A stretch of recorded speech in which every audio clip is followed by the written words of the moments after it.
An ancient library burns, and with it a wisdom the world was told to forget. But ideas are fireproof.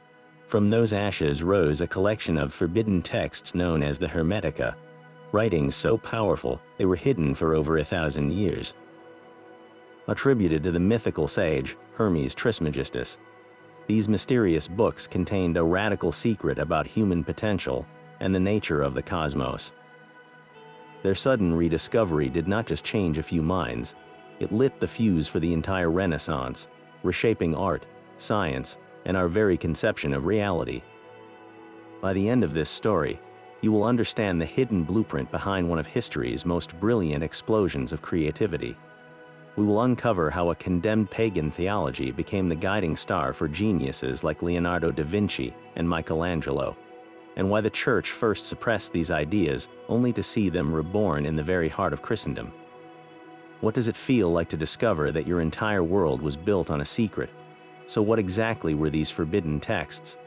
They are known collectively as the corpus-hermeticum, a body of Greek and Latin writings actually composed in the early centuries of the Common Era. Yet their authors claimed they were not new at all, but the rediscovered wisdom of a primordial age. This was the brilliant deception, or perhaps the necessary packaging, that gave them such immense power. They were attributed to a single mythical sage, a figure of almost unimaginable authority, Hermes Trismegistus. His name itself is a fusion, a bridge between two worlds. He is the Greek messenger god Hermes, combined with the Egyptian god of wisdom and writing, Thoth. Imagine the most profound philosopher, the greatest magician, and the original scientist all rolled into one legendary person, a teacher who walked the earth in a time before time, possessing secrets about the very fabric of existence. This was the stature of Hermes Trismegistus, the thrice greatest one. The ideas within these dialogues are vast and complex, but they orbit a few brilliant, central suns. They explore the nature of a single, supreme, and utterly good God, a divine mind from which all of reality flows.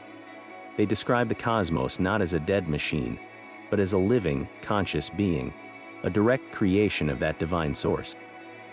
And they place humanity in a position of breathtaking importance. According to the Hermetica, the human soul is not a mere speck of dust. It is a divine spark, a fragment of the cosmic consciousness itself, trapped for a time in a material body. Our entire purpose, then, is to awaken to our true nature, to remember our celestial origins. This awakening happens not through blind faith or ritual, but through a direct, personal encounter with knowledge, a profound inner knowing the Greeks called gnosis. It is a spiritual enlightenment achieved by understanding the architecture of the universe, and that architecture is summarized in the Hermetica's most famous and enduring maxim, 4 simple words that echo through the ages: as above, so below. This is not merely a poetic phrase, it is a radical statement about the structure of reality.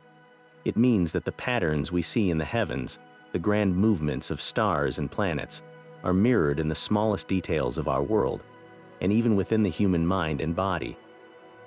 The macrocosm of the universe is reflected in the microcosm of the individual. This single idea suggests a universe that is interconnected, harmonious, and intelligible. If we can understand the laws governing one level of reality, we can comprehend the others. It is a key, a philosophical skeleton key, that promises to unlock the secrets of everything from theology to medicine, from astronomy to art itself. But such a radical vision of human divinity could not coexist peacefully with established power. The very idea that a person could achieve enlightenment through personal knowledge, bypassing the authority of the Church, was a direct threat. This is why the Hermetica, for all their profound wisdom, were branded as forbidden. They presented a path to God that was entirely individual, internal, and independent. Early Church fathers, most notably St. Augustine, wrestled openly with these texts. He acknowledged the brilliance within them, the clear light of divine truth he saw shining in their pages. Yet in the end, he condemned them. He declared them a dangerous, pagan theology, a beautiful but poisonous imitation of Christian revelation that could lead the faithful astray. With Augustine's powerful condemnation, the Hermetica were pushed to the margins in the West. They were not copied by Christian scribes, not studied in monastic schools, not debated in the emerging universities. For the Latin-speaking world, they effectively vanished. It seemed as if the flame of Hermetic wisdom had been snuffed out entirely. Another victim of the collapsing Roman world and the long European Dark Ages. But ideas have a stubborn habit of finding refuge. While Europe slept, the texts survived in the East, meticulously preserved by Byzantine scholars in the great libraries of Constantinople. From there, they made their way into the vibrant intellectual culture of the Islamic world. Arab philosophers and alchemists, who were tirelessly translating and expanding upon the knowledge of the Greeks, embraced the Hermetica. They saw in Hermes Trismegistus, or Idris as they called him, a revered prophet from the deepest antiquity. These Islamic thinkers did not just preserve the scrolls, they actively commented on them, debated their meanings, and wove their concepts into their own pursuits of alchemy, medicine, and natural philosophy. In the laboratories of Baghdad and the libraries of Cordoba, the forbidden knowledge of the West was kept alive, studied, and enriched. The flame, far from being extinguished, was merely being tended in a different hearth, waiting for the moment it could be carried back into a world ready to listen. The tide of history turned on a single, terrible year. In 1453, the great city of Constantinople, the last bastion of the Roman Empire and a treasure house of classical learning, fell to the Ottoman Turks. For Western Christendom, it was a profound and terrifying shock, the end of an era. Yet from this catastrophe, a new world was about to be born. As the city's walls crumbled, a desperate exodus began. Byzantine scholars, the guardians of 1,000 years of Greek knowledge, grabbed what they could carry and fled for their lives. Their most precious cargo was not gold or jewels, but manuscripts, fragile codices and scrolls containing the complete works of Plato and Aristotle, along with scientific treatises and philosophical texts that Western Europe had not seen for a millennium. Tucked among these priceless documents were copies of the forbidden corpus-hermeticum. They carried this suppressed wisdom westward, seeking refuge in the one place that seemed to welcome new ideas, the vibrant, wealthy, and intellectually restless city-states of Italy. The epicenter was Florence. Under the powerful and curious Medici family, the city had become a crucible for art and new thought. Here, the exiled scholars found not just safety, but a rapt audience. Wealthy patrons, artists, and philosophers were hungry for the lost knowledge of the ancients, and they paid handsomely for these scholars to teach them Greek and to translate the long-lost texts. Imagine the scene in a Florentine palace, a scholar unrolling a fragile parchment, its Greek letters a mystery to most of the room. He begins to translate, and the words of Hermes Trismegistus, silent in the West for over 1,000 years, are spoken aloud once more. The ideas that Augustine had condemned as dangerous paganism now fell upon the most fertile soil imaginable. Florence was a city obsessed with beauty, with human potential, and with the idea of a new golden age. And here was a philosophy, supposedly older than Moses, that declared humanity divine and the universe a beautiful, knowable, and interconnected whole. It was the perfect spark for an intellectual explosion. The heart of this intellectual revolution beat within the Medici palace. While publicly the family were masters of finance and political power, their private passions ran far deeper, into realms of philosophy and the occult. They were not merely wealthy patrons, they were true believers, convinced that ancient wisdom held the keys to understanding God, the cosmos, and humanity's true place within it. Their guiding star was a revival of Platonic thought, fused with mystical ideas, a school of thought known as Neoplatonism, and for Cosimo de' Medici, the family's patriarch, this was a deeply personal quest. When the priceless manuscripts from Constantinople arrived in Florence, it was Cosimo who acquired them. The story goes that the moment he received the corpus-hermeticum, he was utterly captivated.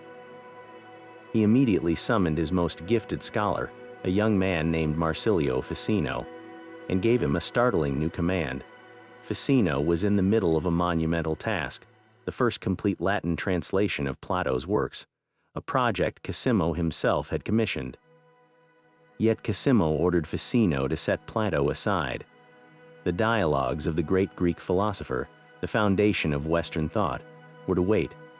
Translating the words of Hermes Trismegistus was now the absolute priority.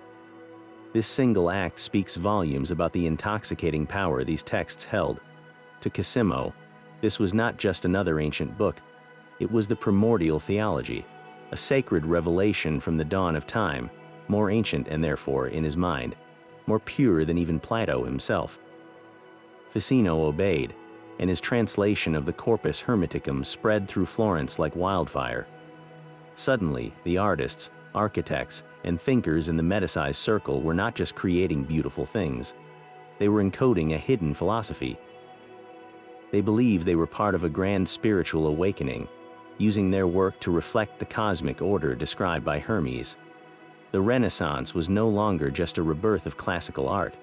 It was becoming a revolution of the human spirit, all because a banker with a secret passion for the occult decided that one set of forbidden texts could not wait.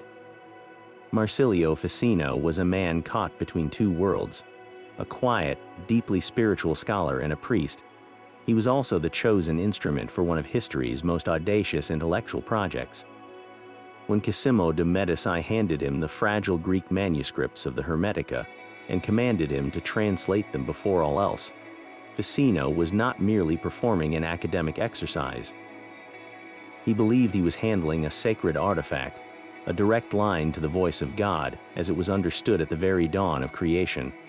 Working with a profound sense of urgency, he completed his Latin translation in a matter of months, titling it Pimander after its first and most important dialogue. This book was not just a translation, it was a key, forged to unlock a door that had been sealed for over a millennium. Ficino was driven by a powerful and revolutionary conviction. He believed that Hermes Trismegistus was not a pagan rival to Christianity, but a prophet. In Ficino's eyes, a single, pure stream of divine truth had been given to humanity in the most ancient times. This pristine theology, or Prisca Theologia, was first revealed to Hermes in Egypt, long before the laws of Moses. It was then passed down through a golden chain of enlightened sages, including the Persian Zoroaster, the Greek Plato, and finally, culminating in the teachings of Christ himself. This was a breathtakingly elegant solution to a dangerous problem. The Hermetica's ideas were radical and mystical, yet by framing them as a divine precursor to Christianity, Ficino effectively disarmed the Church's centuries of condemnation. He was not reviving a forbidden pagan text. He was restoring a lost book of the Bible, a preparation for the gospel written in the age of pyramids. His Pimander became an instant sensation, copied and spread across Europe. Now, a philosopher could read about the divine nature of the human mind and see it not as heresy, but as ancient prophecy. An artist could depict a human figure reaching for the heavens, embodying that divine spark, and be seen as illustrating a sacred truth. Ficino's brilliant reinterpretation provided the intellectual and spiritual cover that allowed the Hermetic seed to be planted directly into the heart of the Renaissance, where it would soon bear astonishing fruit.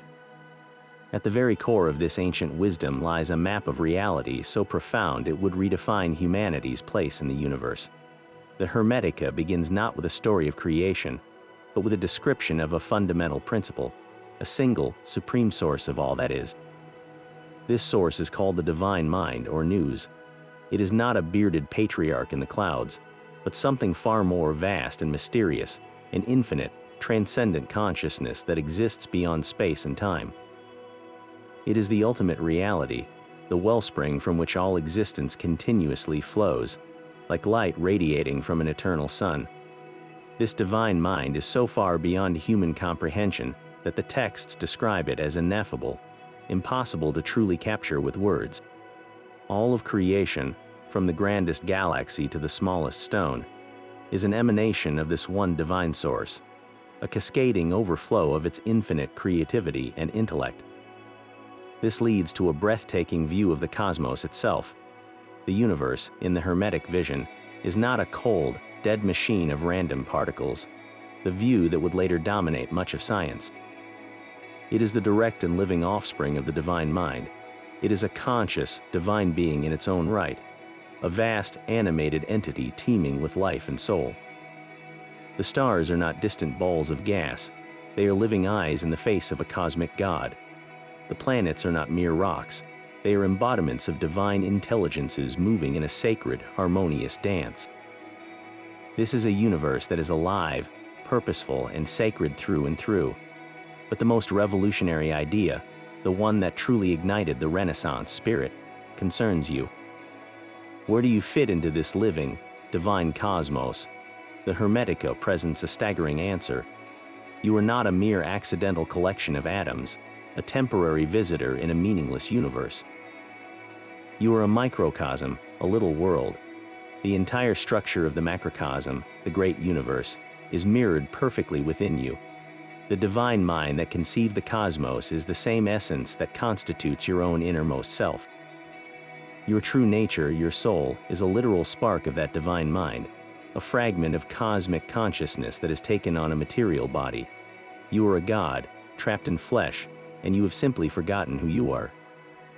Your entire earthly journey, therefore, has one ultimate purpose: to remember your origin.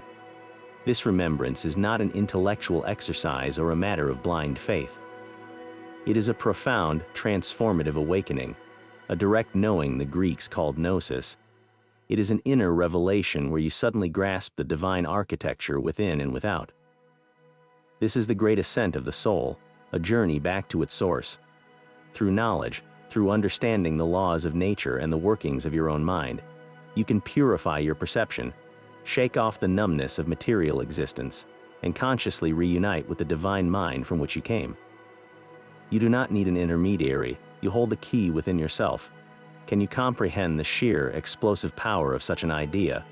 It places the entire burden and glory of spiritual fulfillment directly into human hands, declaring that your mind, your reason, and your quest for knowledge are the sacred tools for your own apotheosis, your own transformation into divinity. This notion of humanity as a divine microcosm finds its most stunning expression in a text called the Asclepius. Within its pages, Hermes Trismegistus makes a proclamation that would have shocked the medieval mind to its core. He declares that humanity is a great miracle, a being worthy of reverence and awe. This was not a metaphor. It was a statement of cosmic fact about our unique station in the universal order. Humans, according to this view, occupy a sacred middle ground. We are the bridge. Our souls are forged from the same divine substance as the stars and planets, the pure fire of consciousness.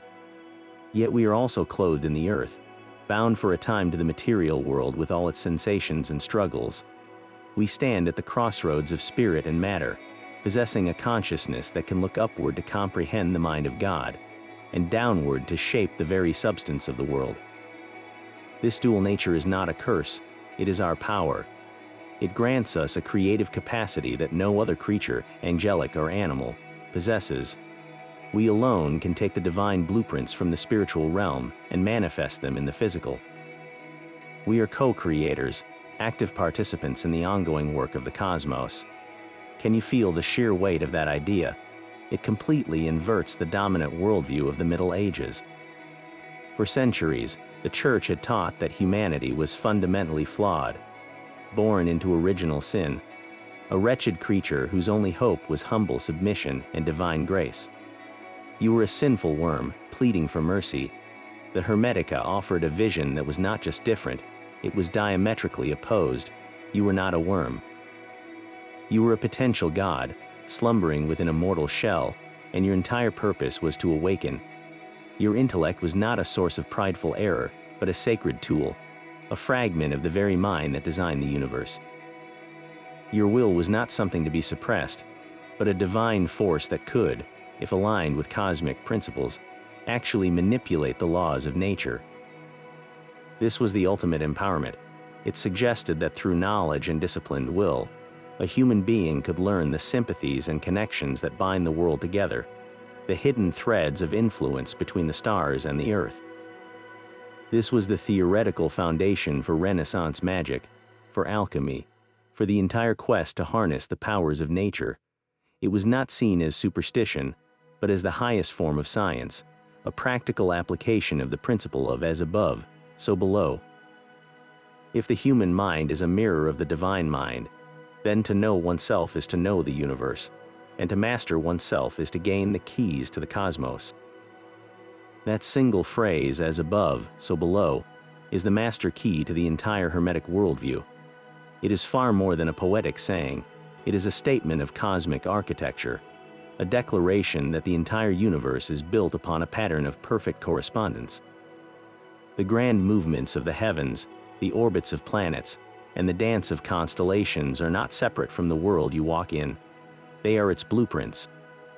The same laws, the same geometric relationships, and the same spiritual forces that govern the macrocosm, the great universe, are mirrored exactly within you, the microcosm. Your body is a miniature replica of the cosmic body. Your mind is a reflection of the divine mind. To understand one is to understand the other.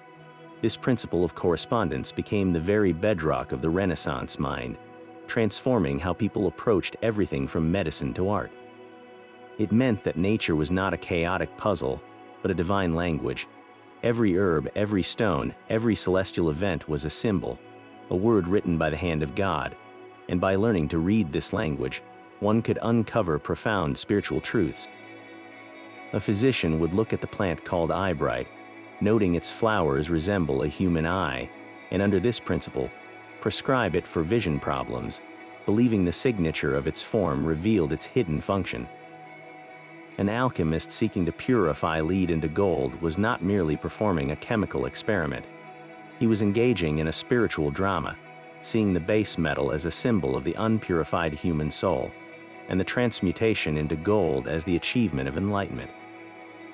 The entire process was a physical acting out of an inner, spiritual transformation, as above in the soul, so below in the flask. This symbolic thinking infused Renaissance art with a hidden depth. When Botticelli painted Venus rising from the sea, he was not just illustrating a myth. For those initiated in this wisdom, he was depicting the birth of the human soul from the cosmic waters of the divine mind, a visual representation of a hermetic truth. The universe was a vast, interconnected web of meaning, and every thread, from the highest star to the lowest root, was connected. To know yourself was to know the cosmos, and to change yourself was to wield a power that resonated through all of creation. This new vision of humanity gave rise to a unique and powerful figure, the Renaissance magus. He was not a sorcerer casting spells in the shadows, but a philosopher, a scientist, and a devout seeker all at once. The magus was the ultimate expression of the Hermetic ideal, a human being who would fully embrace their role as a co-creator with the divine. Armed with the principle of correspondence, he believed he could actively intervene in the living cosmos, not through superstition, but through a sophisticated spiritual technology. For him, magic was the practical application of cosmic knowledge. It was the art of attracting the benevolent influences of the stars and manipulating the hidden sympathies that connect all things. Think of the cosmos as a vast, intricate musical instrument. The magus sought to learn its scales and harmonies so thoroughly that he could play it himself, drawing down celestial virtues to heal a disease, transform a metal, or elevate his own consciousness. This was a unified quest where science, philosophy, and religion were not separate disciplines, but different strings on the same lyre. The alchemist in his laboratory was not merely trying to make gold. He was performing a sacred drama. The base lead in his flask represented his own unpurified soul, trapped in the darkness of ignorance. The fire of his furnace was the fire of divine knowledge, the gnosis that would burn away impurities. The final creation of the philosopher's stone symbolized the ultimate goal, the perfected and enlightened human being who had achieved unity with the divine mind. Similarly, an astrological chart was not a fatalistic prediction. It was a map of the spiritual forces currently flowing into the world, a weather report for the soul. The magus would use this map to align his actions with the cosmic tides, choosing the most auspicious moments to begin a new project, compose a piece of music, or engage in deep meditation. He sought to harness these forces for both spiritual ascent and tangible benefit, believing that improving the material world was a sacred duty for a divine being in a physical body. This was the grand ambition of the Hermetic rebirth, to wield the knowledge of the heavens to perfect life on earth. The most powerful expression of this new human potential arrived in the form of a young genius named Giovanni Pico della Mirandola. While Ficino was the careful translator, Pico was the fiery prophet, a man who absorbed every strand of ancient wisdom he could find, from the Kabbalah to the Hermetica, and sought to weave them into a single universal truth. His ambition was staggering. At the age of just 24, he planned a public debate in Rome, offering to defend 900 revolutionary theses drawn from all known philosophies and theologies. To introduce this grand project, he wrote a preface that would become one of the most famous texts of the entire Renaissance, his oration on the dignity of man. This document reads like a spiritual declaration of independence, and its core argument is pure Hermetic fire. Pico envisioned the moment of creation, with God having fashioned the cosmos, the stars, and all living creatures, each with a fixed nature and a defined place. But when it came time to create humanity, God did something radically different. He placed this new being at the very center of the universe and told him, "I have given you, O Adam, no fixed seat, no form of your very own, no gift peculiarly yours." This was not a flaw, but the ultimate act of divine generosity. The entire creation lay before humanity as a vast set of possibilities. You may fashion yourself into whatever form you choose, God declares in Pico's soaring prose. You have the power to degenerate into the lower forms of life, which are brutish. You have the power, out of your soul's judgment, to be reborn into the higher forms, which are divine. Can you feel the seismic shift in that single idea? Humanity's dignity no longer came from obeying a predetermined role, but from this terrifying and magnificent freedom to become. You are the sculptor of your own soul, the molder of your own essence. Your will and your intellect are the chisels with which you carve yourself either into a beast, bound by base desires, or into a god-like being, reunited with the Creator. This was the ultimate philosophical justification for the Renaissance magus. Pico's oration became the definitive manifesto of Renaissance humanism, but it was a humanism far deeper than a simple revival of classical literature. It was a humanism of cosmic ambition, arguing that through the pursuit of knowledge and the exercise of virtuous choice, a person could actively achieve their own apotheoses. The text was so saturated with Hermetic and other esoteric ideas that the Church condemned parts of it, and Pico's great debate was forever banned. Yet the document itself spread uncontrollably, a whispered promise that the path to divinity was not a gift given, but a masterpiece to be self-created. Pico's vision of a self-made divinity required a practical path, a way to actually transmute the raw material of the human soul into its golden potential. This path was alchemy, the great Hermetic art. In the smoky laboratories of the Renaissance, the quest to turn lead into gold was never just about wealth. It was a sacred drama, a physical acting out of the most profound spiritual journey. The alchemist saw his flask as a miniature universe, and the metals within it as stages of the soul. Base lead represented the unpurified human condition, heavy, dull, and trapped in the darkness of ignorance and material obsession. The entire alchemical process, with its stages of dissolution, purification, and coagulation, was a precise map for inner transformation. The fire of the furnace was not merely a physical heat. It was the fire of divine knowledge, the gnosis that burns away the dross of illusion, selfishness, and fear. This was the painful but necessary stage of the dark night of the soul, where old identities and attachments had to be broken down into their essential components. The resulting purified substance was then subjected to further refinement, distilled over and over until it achieved a state of perfect clarity and unity. This final, radiant substance was the legendary philosopher's stone.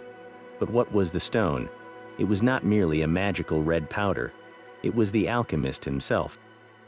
The philosopher's stone was the symbol of the perfected human being, the individual who had successfully purified their soul and united their consciousness with the divine mind.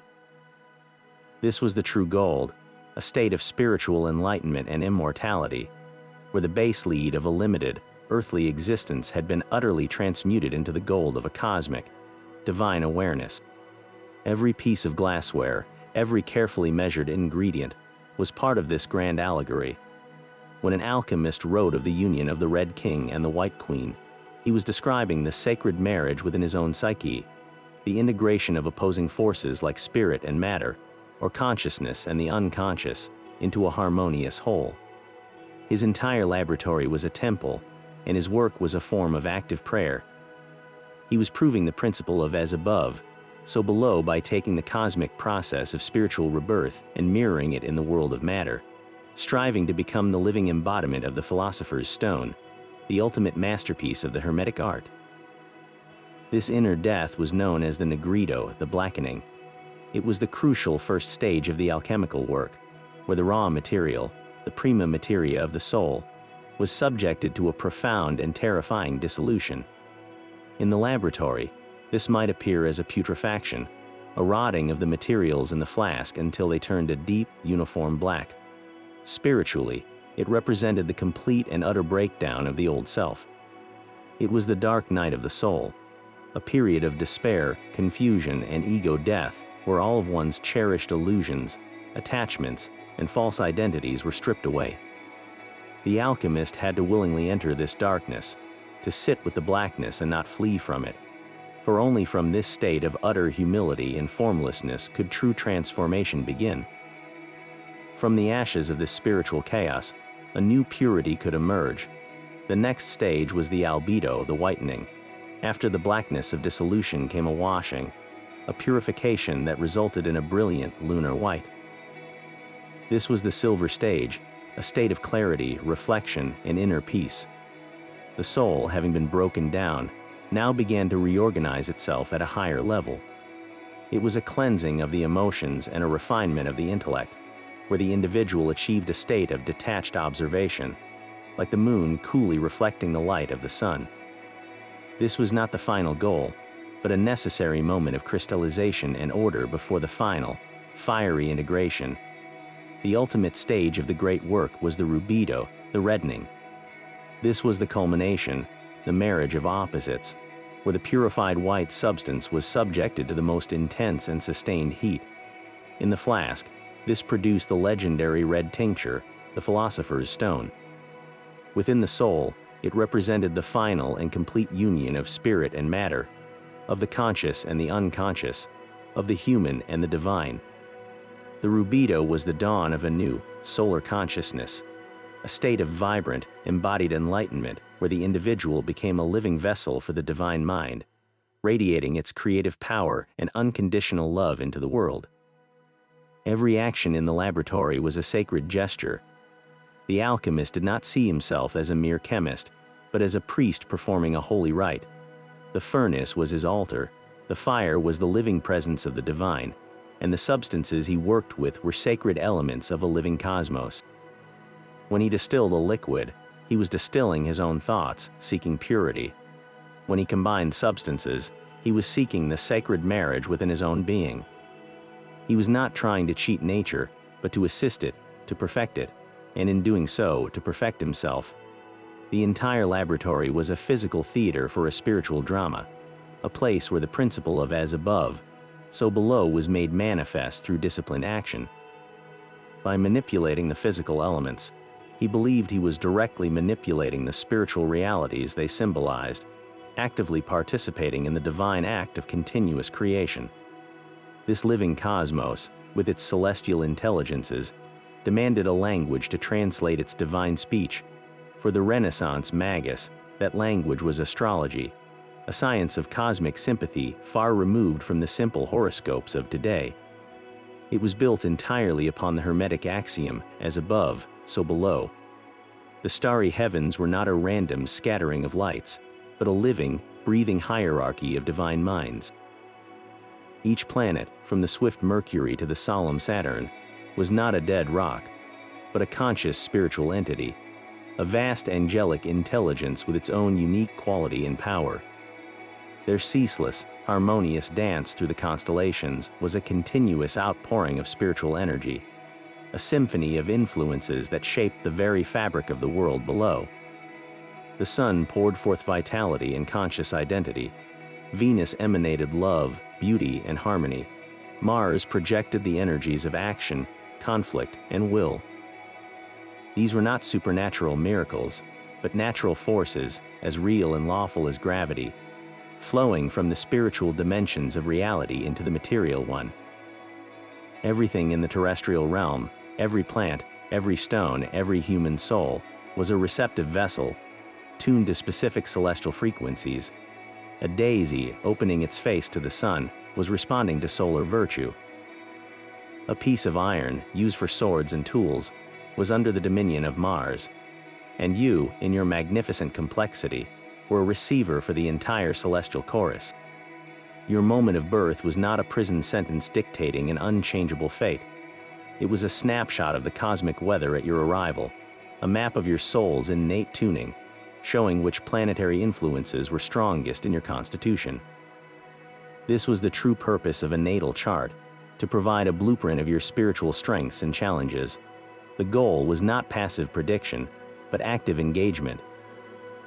By understanding his own chart, the magus could see his natural tendencies, the ingrained patterns of his soul. Was he overly saturnine, prone to melancholy and isolation? Or perhaps too martial, quick to anger and conflict? With this self-knowledge, he could then consciously work to balance these forces. He could invoke the soothing, harmonizing energy of Venus to temper his martial aggression. He could call upon the expansive wisdom of Jupiter to lift the weight of saturnine gloom. This was astrology as a tool for spiritual hygiene and conscious self-creation. It was a system for living in deliberate harmony with the music of the spheres, adjusting your own inner state to resonate more perfectly with the divine order. But for the most advanced practitioner, this science went even further. He sought to become a conscious conductor of this cosmic orchestra. Through intense study, meditation, and the creation of talismans at precisely calculated moments, the magus believed he could actively draw down or attract the purified power of a specific planet. He wasn't worshiping the planet as a god. He was respectfully aligning his own divine will with a particular aspect of the divine mind, inviting its blessing into his life and work. To draw down the power of Jupiter, for instance, he might create a talisman on a Thursday, the day sacred to that planet, using a tin sigil and sapphire stones, all while meditating on the virtues of wisdom, abundance, and benevolence. This was not magic in the sense of forcing the universe to obey, but magic as the highest form of cooperation, a sacred technology where a human being, recognizing their own divine nature, could consciously participate in the ongoing creation of their world. The stars impelled, but they did not compel. In the space between the celestial influence and the human response lay the one thing the hermetica valued above all else: your sovereign will. This hermetic conviction, that the cosmos was a divine text waiting to be read, did not remain confined to the artist's studio or the alchemist's laboratory. It quietly laid the philosophical groundwork for one of the most profound shifts in human history, the scientific revolution. The standard story tells us that science emerged when rational thinkers threw off the shackles of superstition and magic. But the truth is far more fascinating. Many of the founding fathers of modern science were themselves steeped in the Hermetic tradition. They were not rejecting a spiritual universe. They were seeking to understand its divine mechanics. For them, the world was not a soulless machine, but a magnificent expression of a supreme intellect, and to investigate nature was to engage in the highest form of worship. The universe was God's book, written in the language of mathematics, geometry, and harmonic proportion. Their mission was to decipher it. This was not a cold, detached analysis. It was a passionate quest for gnosis, for a direct knowing of the Creator through his creation. Consider the case of Nicolaus Copernicus. His revolutionary idea, that the sun and not the earth was the center of our system, did not emerge from a vacuum. Copernicus was a canon of the Church, yes, but he was also a student of Renaissance Neoplatonism, a worldview deeply infused with Hermetic ideas. In the Hermetica, the sun is described as the visible God, the lord of the celestial powers, the governor of the cosmos. To place this radiant, life-giving body at the center was not just a mathematical correction. It was a philosophical and theological statement that resonated perfectly with the Hermetic vision of a sacred, sun-centered universe. It was an act of restoring cosmic order as described in the ancient wisdom. Johannes Kepler, the man who discovered the elliptical orbits of the planets, was driven by an even more explicit Hermetic quest. He was a devout Lutheran, but he was also a mystical mathematician who believed the universe was constructed by a geometric God. He sought the fundamental harmonies that govern the planet's movements, convinced that their speeds and distances must correspond to the perfect ratios of musical harmony. He was literally trying to listen to the music of the spheres, to uncover the celestial melody that proved the cosmos was an intelligible, beautiful, and living whole. His laws of planetary motion were not just dry formulas, they were the discovered notes of a divine composition. And then there is Isaac Newton, the great architect of classical mechanics himself. We remember him for his laws of motion and universal gravitation, but the vast majority of his writings were not on physics. They were on alchemy and biblical prophecy. For Newton, these were not separate pursuits. He saw no contradiction between studying the force of gravity and attempting to transmute metals in his private laboratory. To him, both were investigations into the active, living principles that the divine mind had woven into creation. Gravity was not an impersonal force, it was a manifestation of divine activity, a proof of a universe permeated by a spiritual presence. Alchemy was the key to understanding the hidden, transformative processes at work within that living cosmos. These men were not mere technicians, they were magi of a new kind. Their empirical investigation was fueled by a Hermetic faith, a belief that the human mind, being a spark of the divine mind, was uniquely equipped to comprehend the logical and beautiful laws of the universe. They turned to observation and experiment not to disprove God, but to get a closer look at his blueprint. The scientific revolution, in its earliest and most revolutionary phase, was not the death of a magical worldview, but its ultimate fulfillment, an audacious attempt to read the mind of God by decoding the sacred text of nature. So the question becomes, was Copernicus reading the stars, or was he reading an ancient book? His revolutionary work, On the Revolutions of the Heavenly Spheres, was published as he lay on his deathbed in 1543. It presented a heliocentric model of the universe, a mathematical argument that the Earth and other planets revolved around the sun. We often frame this as a triumph of cold, hard reason over blind tradition. But the intellectual climate that nurtured Copernicus was anything but cold. He was a canon of the Church, yes, but he was also a man of the Renaissance, deeply immersed in the Neoplatonic and Hermetic currents flowing from Italy. And within the Hermetica, he would have found a passage of stunning resonance. In the text known as the Asclepius, Hermes Trismegistus declares the sun to be, quote, the visible God, the second maker, the lord of the celestial powers. The text places the sun in a position of supreme cosmological importance, calling it the governor of the cosmos, stationed in the center, giving light to all things. This was not a mathematical description, it was a mystical and symbolic one. Yet for a mind like Copernicus's, steeped in the idea of a living, sacred cosmos, this Hermetic vision could have provided the crucial philosophical and spiritual courage to make his leap. Dethroning the Earth from the center of the medieval universe was not just a scientific act, it was a theological earthquake. It required a framework that made this new order not just plausible, but divinely right. The Hermetic texts offered exactly that. They presented a universe where the sun's central position was a sign of its divine status, a fitting throne for the visible God. Copernicus' own words hint at this deeper motivation. He describes the sun sitting on a royal throne, ruling the family of planets that circle around it. This is the language of sacred symbolism, not just orbital mechanics. His work, then, can be seen as a breathtaking synthesis. He took the ancient, symbolic truth from the Hermetica and gave it a precise, mathematical body. He was not merely calculating orbits, he was restoring a sacred cosmic order, one that the most primordial wisdom had described all along. His revolution was as much a spiritual declaration as a scientific one, proving that the quest to understand the heavens and the quest to understand the divine were, for the Renaissance mind, one and the same journey. This same principle of a knowable, structured cosmos gave birth to one of the most fascinating mental technologies of the age, the art of memory.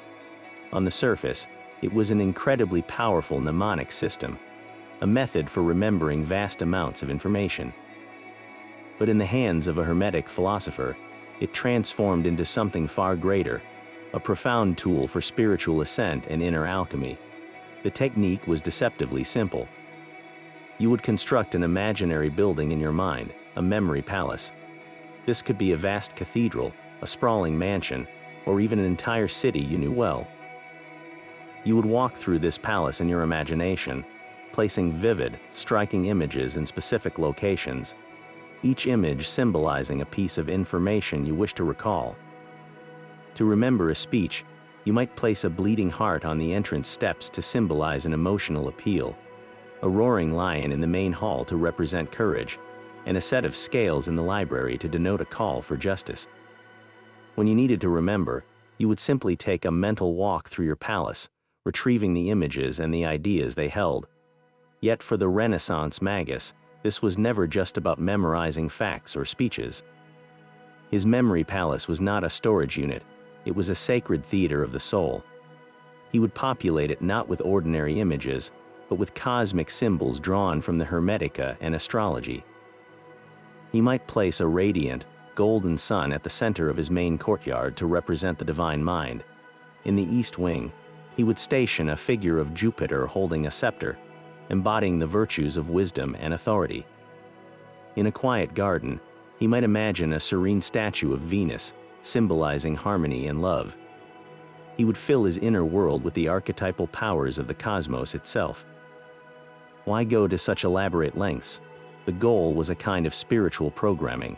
By repeatedly and vividly traversing this inner landscape, by consciously arranging these divine archetypes within the very architecture of his mind, he sought to do something miraculous. He was attempting to imprint the order of the macrocosm directly onto the microcosm of his own soul. This was the ultimate application of as above, so below.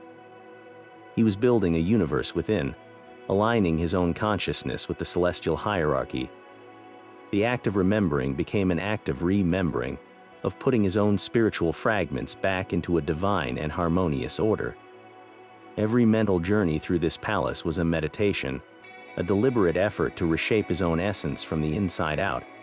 He wasn't just storing knowledge, he was internalizing the living powers of creation, hoping that by housing these symbols within himself, he might eventually become what they represented.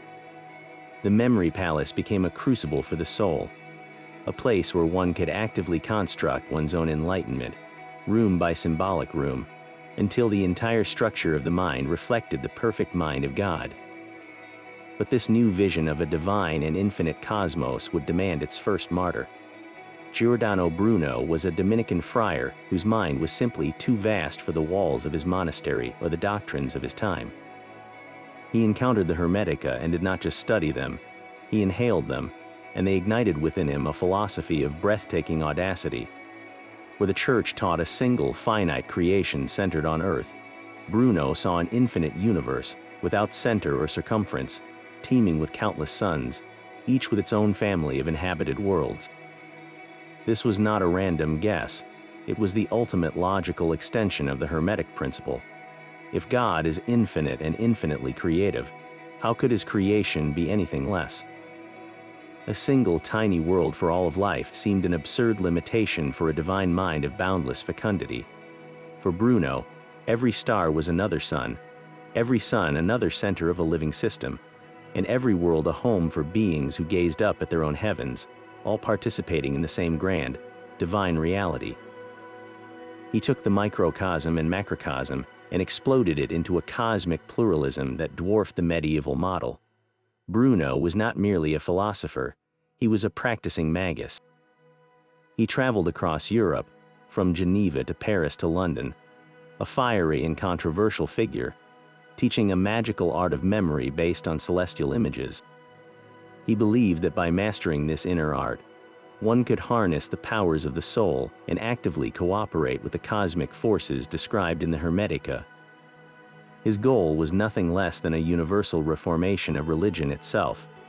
He argued that the endless sectarian squabbles between Catholics and Protestants were a tragic distraction from the true ancient religion, the pristine theology of Hermes that lay at the heart of all genuine faith. He sought to replace ritual and dogma with a direct, magical, and philosophical understanding of God through his creation. This made him a threat to every established power.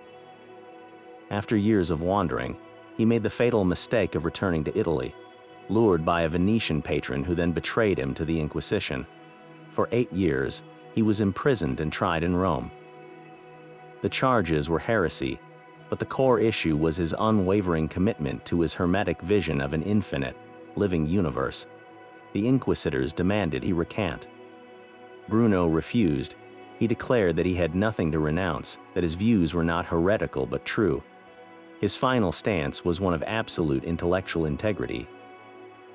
On February 17, 1600, in the Campo de' Fiori in Rome, he was led to the stake. As the flames rose around him, tradition holds that he turned his face away from the crucifix presented to him, choosing to die gazing into the infinite cosmos he had championed. Giordano Bruno's burning body became a terrifying symbol.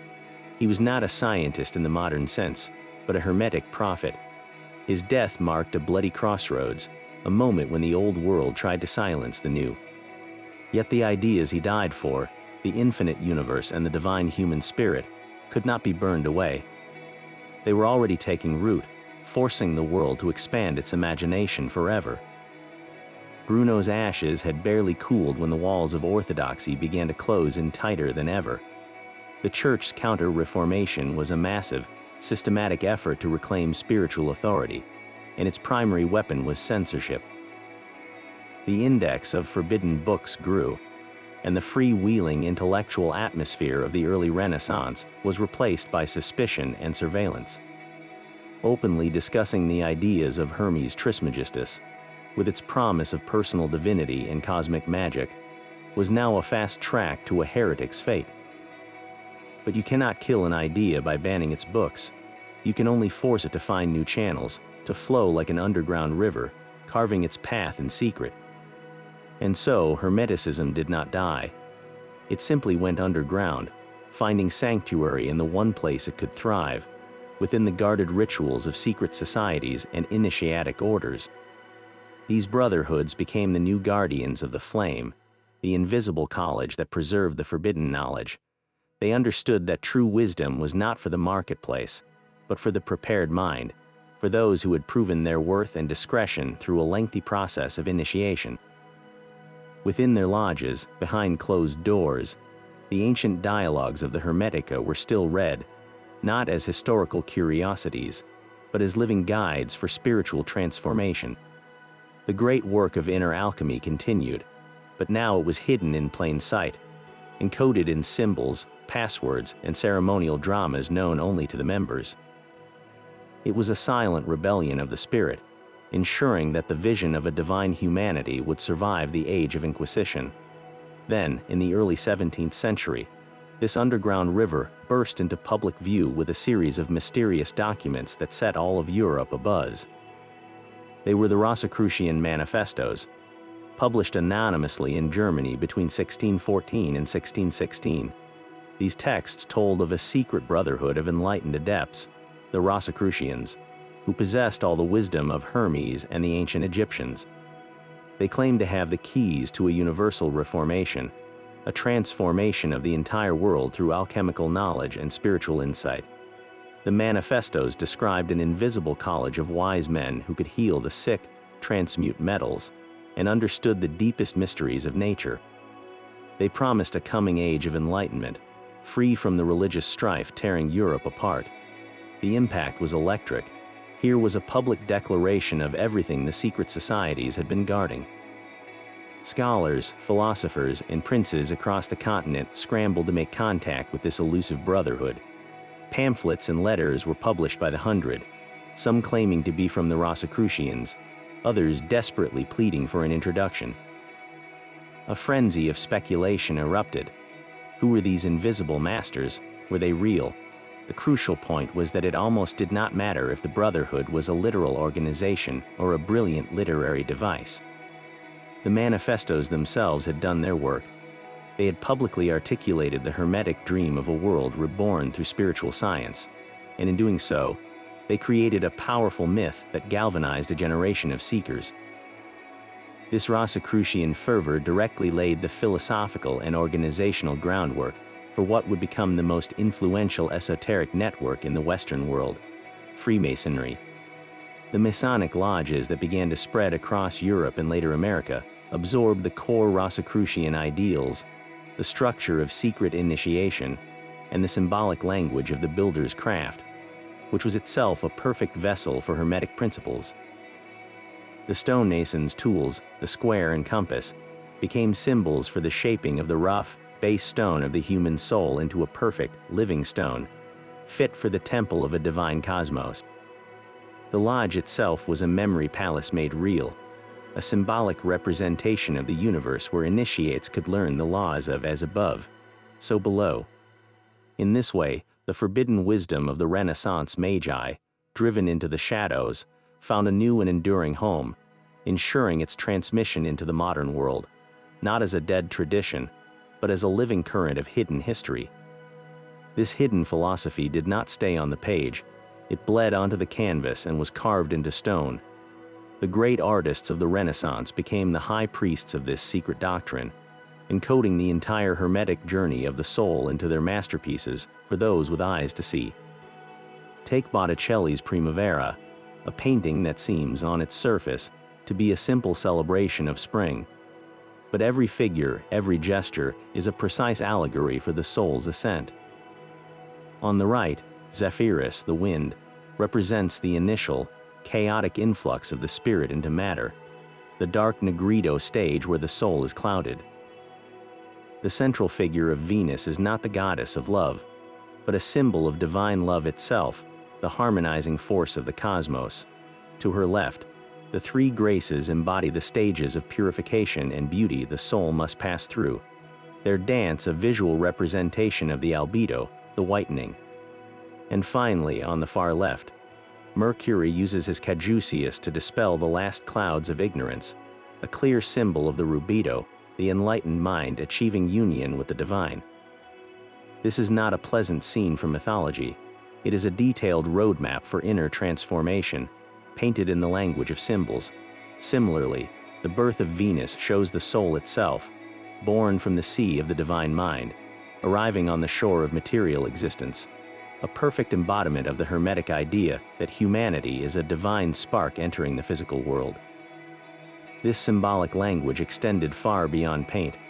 Architects employed sacred geometry, the very mathematics of the cosmos, to build spaces that would literally tune the human soul to a higher frequency.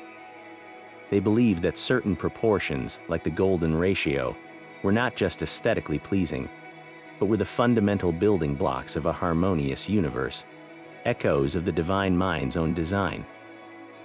When you walk into a Renaissance church like Brunelleschi's Pazzi Chapel, the sense of peace you feel is not an accident. Every arch, every space is calculated using these divine ratios. The entire structure is a physical manifestation of the principle of as above, so below, a microcosm built to mirror the macrocosm's perfect order. The purpose was to create a resonance, to subtly shift the consciousness of anyone who entered, aligning their inner being with the harmony of the spheres. The art and architecture of this period were not merely decorations.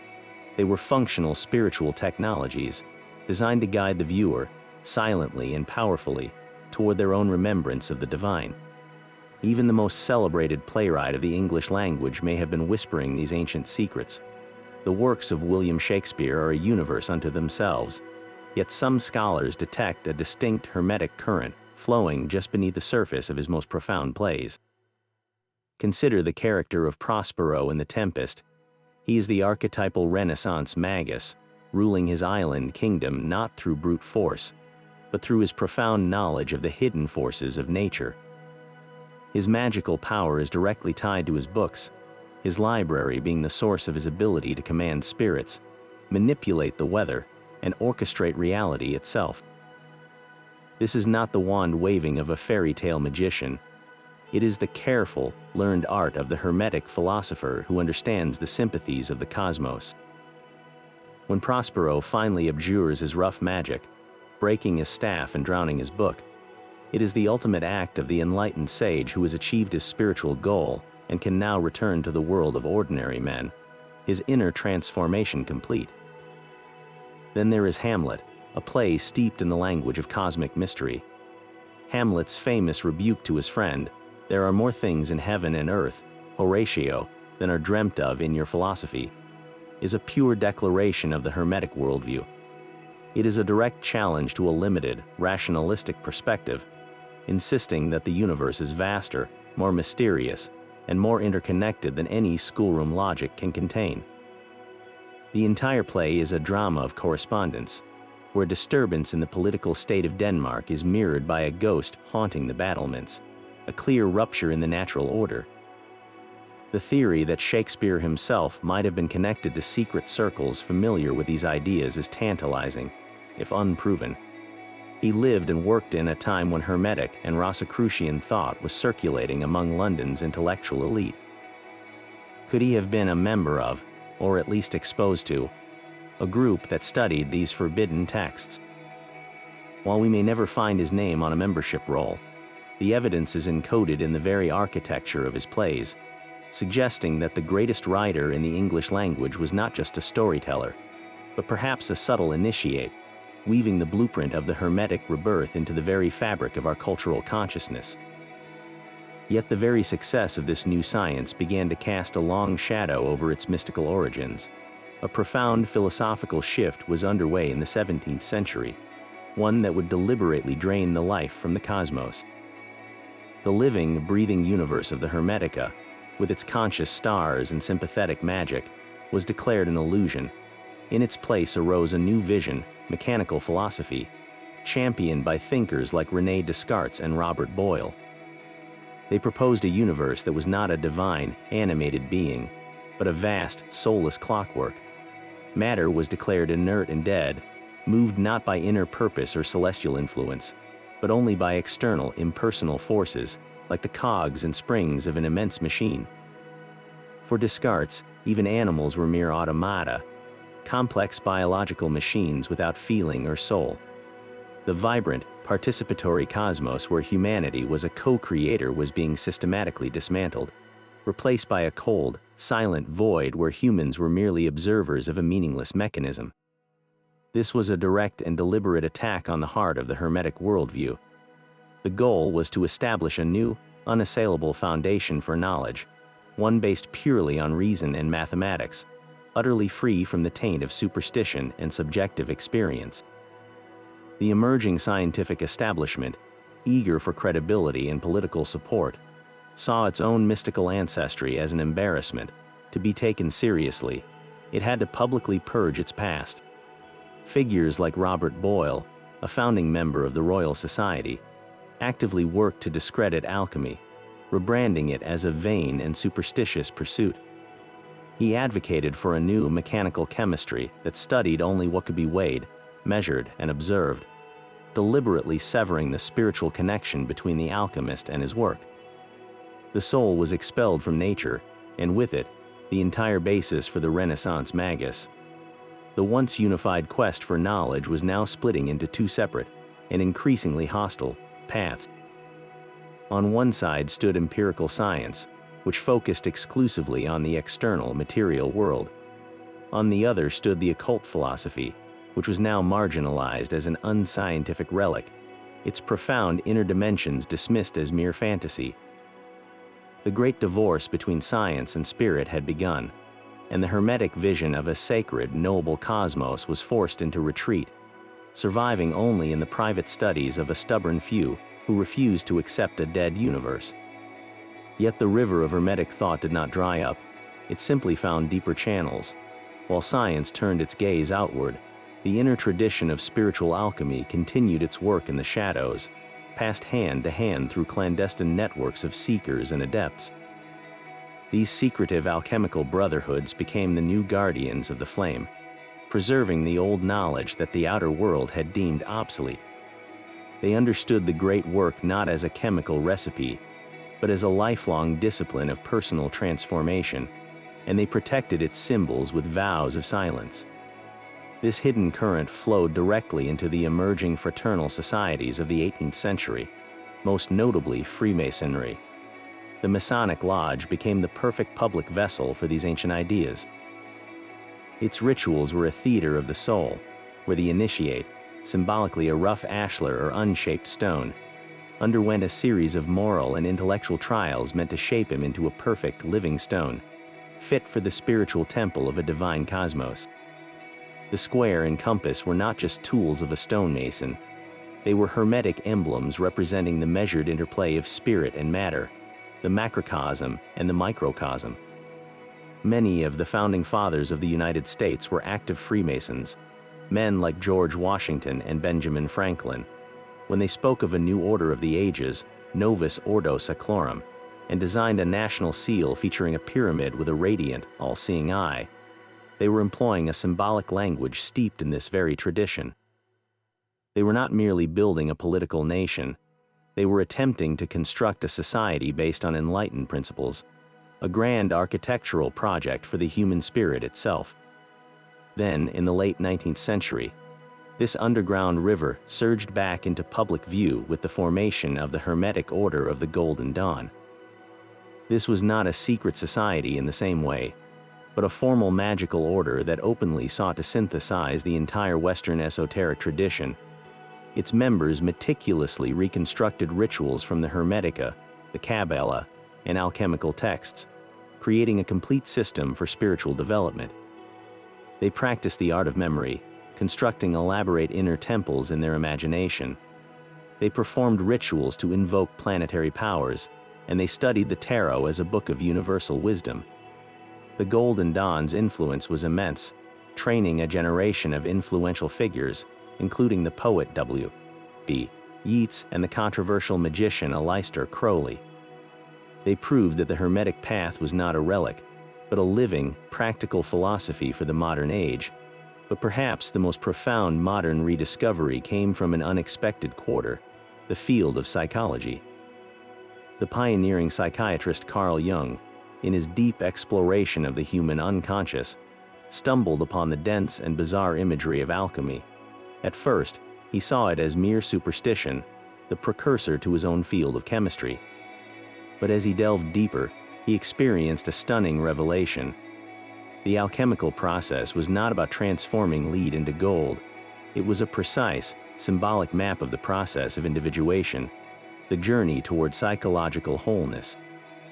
The negrito was the dark night of the soul, the depression and confusion that accompanies the breakdown of the ego.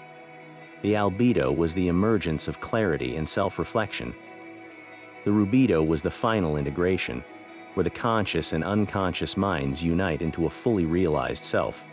Jung realized that the alchemists had been projecting the contents of their own psyches onto the materials in their flasks. They were unknowingly charting the archetypal stages of inner transformation that are universal to the human experience. In this breathtaking synthesis, Jung reunited the two paths that had diverged centuries before. He demonstrated that the Hermetic quest was not opposed to science, but was its necessary complement, a science of the soul. The ancient maxim, as above, so below, found its ultimate modern meaning. The vast, outer cosmos of stars and planets is mirrored in the equally vast and mysterious inner cosmos of the human psyche. Jung's recognition of alchemy as a map for the psyche opened a doorway for the Hermetica's return. He proposed that the symbols and myths found across all cultures, including those in the Hermetic texts, were not inherited but emerged from a deep, shared layer of the human mind, which he called the collective unconscious. The gods and goddesses, the wise old man, the trickster, these were archetypes.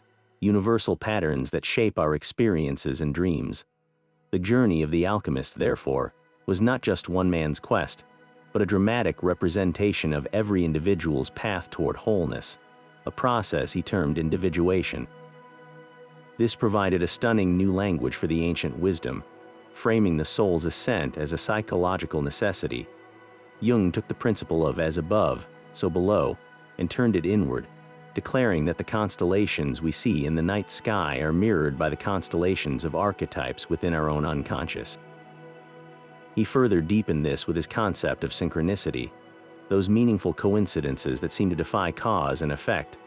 When you think of a long-lost friend and they suddenly call, or a specific symbol appears in a dream and then manifests in your waking life, that, for Jung, was not random chance.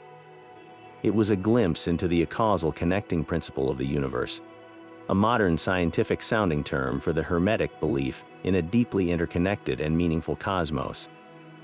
The universe was speaking in symbols, and the human psyche was built to listen. This psychological framework gave the old magic a new credibility, allowing it to step out of the dusty libraries and into the therapist's office and the modern seeker's personal practice.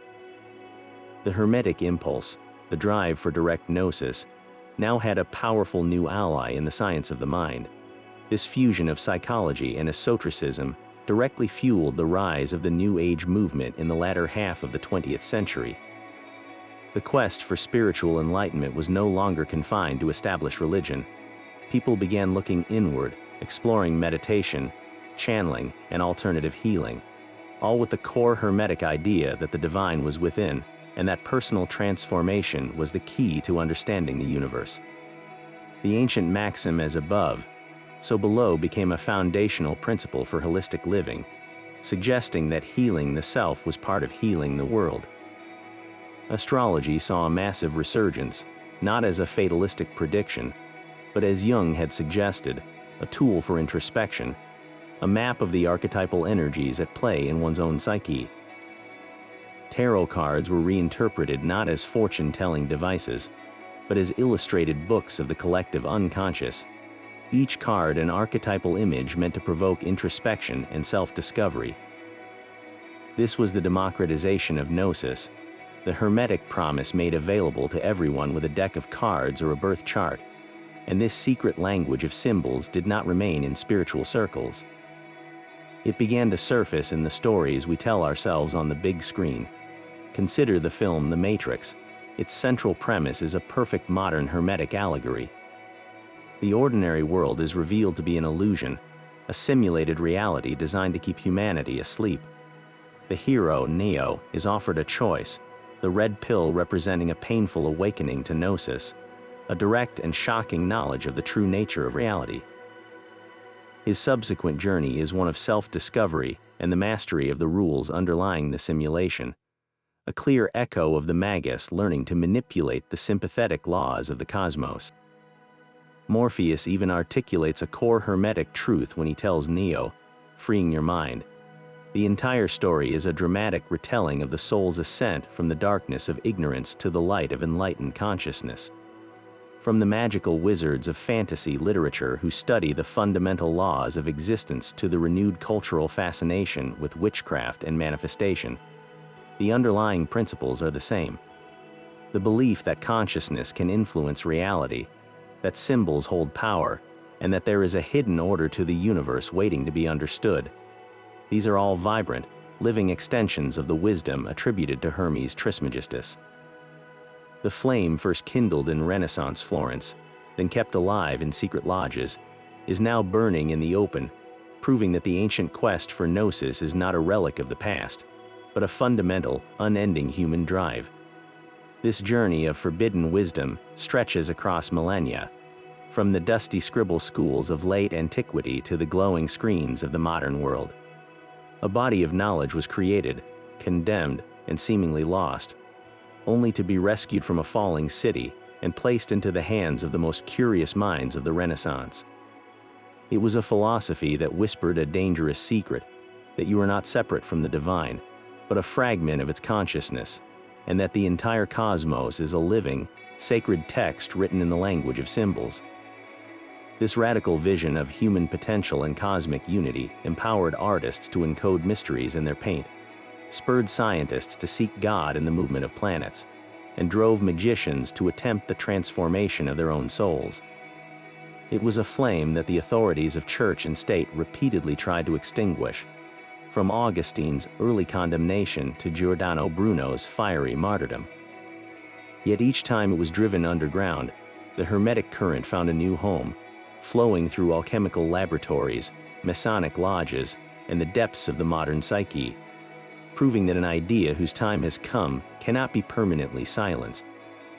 Its core message remains as potent and challenging today as it was in the Medici court, that you are a microcosm of a divine macrocosm, a co-creator with the ability to shape your own reality and comprehend the universe by first understanding the universe within. This is not a dusty relic of history, but a living invitation to see the world and your place in it as something sacred, interconnected, and filled with meaning. So the next time you look up at the stars and feel a strange sense of connection, or encounter a symbol that seems to speak to you from across the centuries, remember the hidden history of the Hermetica. It begs the question, what other forbidden knowledge, what other transformative ideas are still waiting in the archives or hidden in plain sight, ready to be rediscovered and to once again change our world? The search for this lost wisdom is never truly over. We would love to hear your thoughts. What pieces of esoteric history have captivated your imagination? Share your discoveries in the comments below.